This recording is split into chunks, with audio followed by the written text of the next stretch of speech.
Transmission received. 05 Council ID detected. Playing log now. Item number SCP-002, colloquially named the Living Room. Object Class Euclid. Special Containment Procedures. SCP-002 is to remain connected to a suitable power supply at all times. To keep it in what appears to be a recharging mode.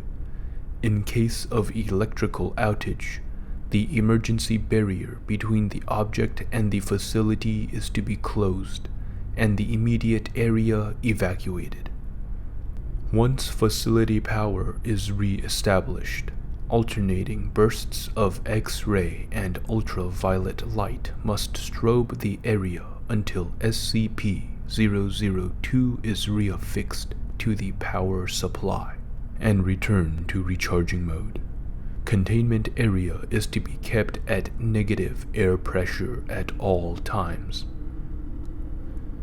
No personnel below Level 3 are permitted within SCP-002.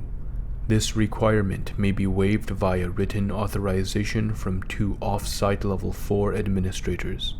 Command staff issued such a waiver must be escorted by at least 5 Level 3 security personnel for the duration of their contact and must temporarily surrender their rank and security clearance.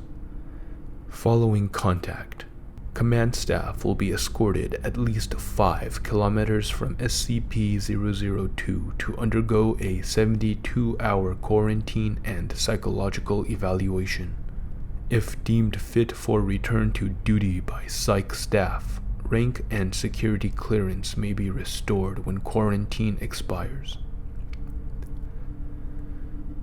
Description: SCP-002 resembles a tumorous, fleshy growth with a volume of roughly 60 meters cubed, or 2,000 feet cubed. An iron valve hatch on one side leads to its interior, which appears to be a standard, low-rent apartment of modest size. One wall of the room possesses a single window, though no such opening is visible from the exterior.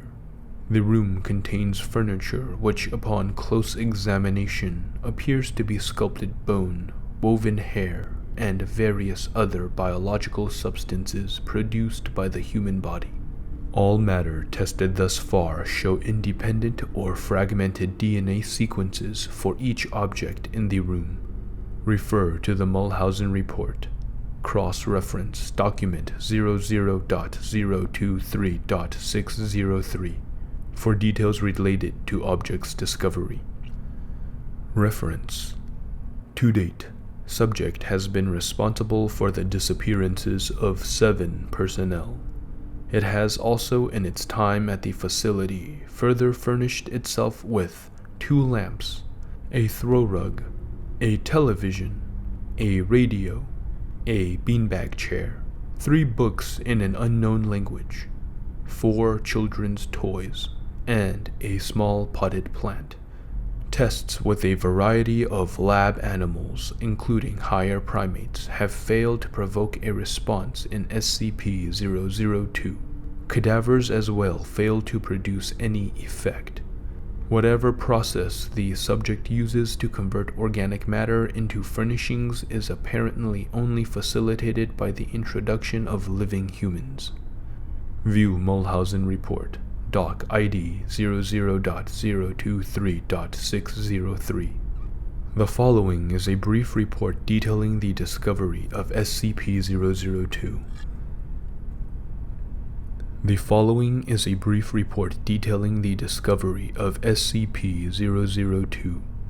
The subject was discovered in a small crater in northern Portugal where it struck the Earth from orbit. Encased in a shell of thick rock, the fleshy exterior of the object was exposed by the impact. A native farmer happened upon the site and reported his findings to the village elder. The subject gained SCP attention when a Level 4 agent posted in the area detected a small radioactive anomaly generated by the object.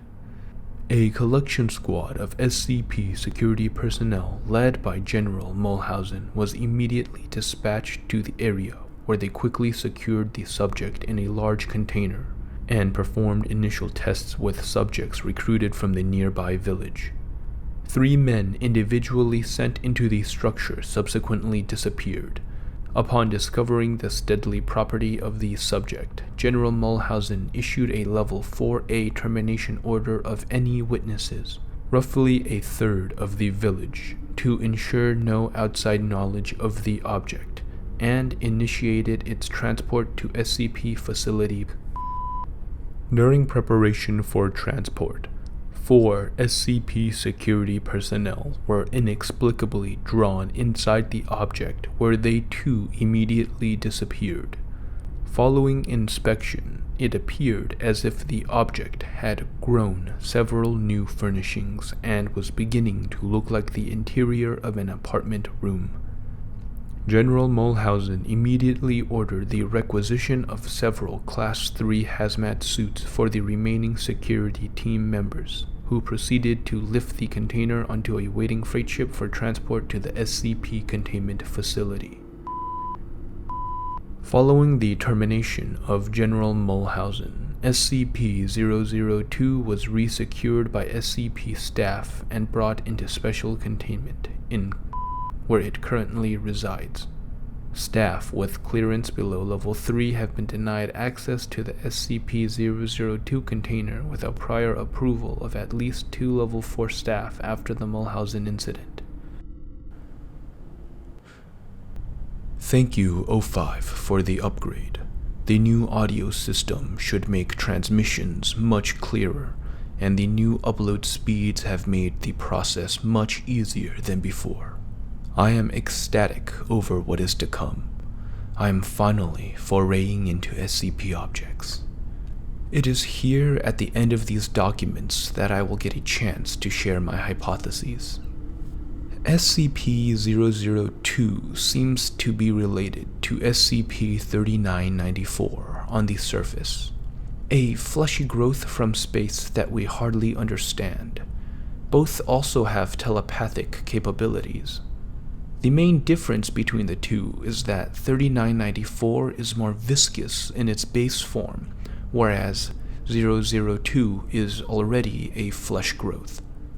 3994 still seems to be occurring during meteor showers, but 002 was an isolated incident.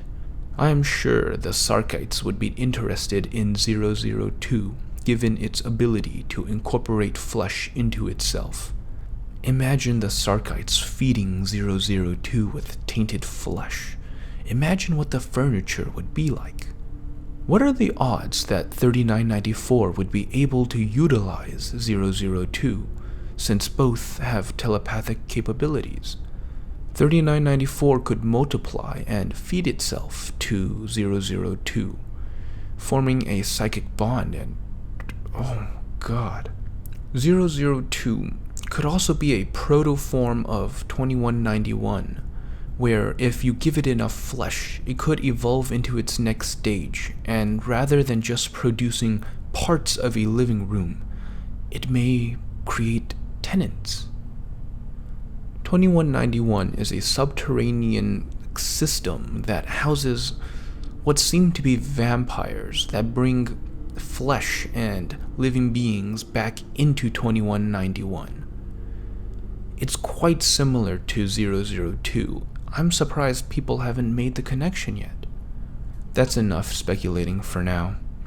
Again, thank you, O5, for the upgrade.